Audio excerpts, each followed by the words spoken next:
So how about that Last Dance documentary? I mean, was that awesome or what? I mean, as a kid who grew up in the 80s and 90s, and that's a huge NBA fan and a huge Michael Jordan fan, I mean, that was like a wet dream for me. I mean, seriously, it was like a wet dream.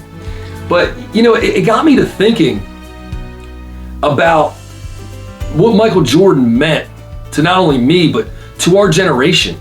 And, you know, he instilled in us a certain level of competitiveness. And there is so many things that we associate with Michael Jordan, especially in business.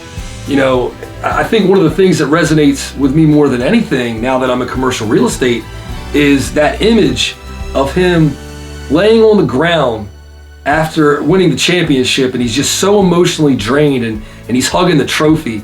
And that's an image that comes to mind every time that I close a big deal, because the deals that we work on, I mean, they wear us out.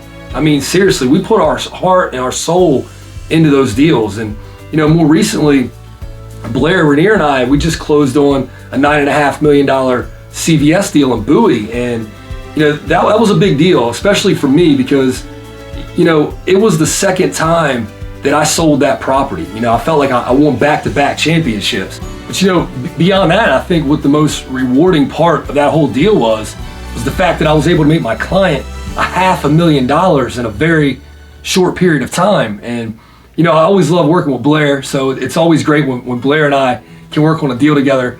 And him and I, we had a lot of sweat equity in this one, so it was good to get it closed. And he was able to find his client a perfect match for a 1031 exchange situation that he was in.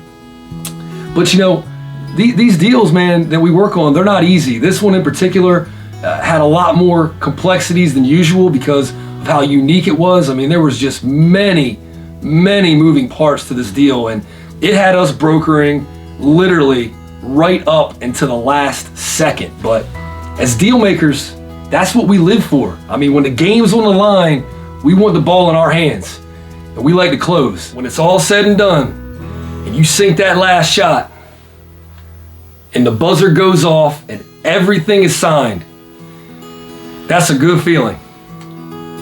But like I said, it is emotionally exhausting. I mean, at that point, the only thing I want to do is pour myself a nice glass of whiskey and just lay on the ground and hug my championship. But unfortunately, you can't celebrate too long, because in our game, there is no last dance. It's just on to the next one. Salute.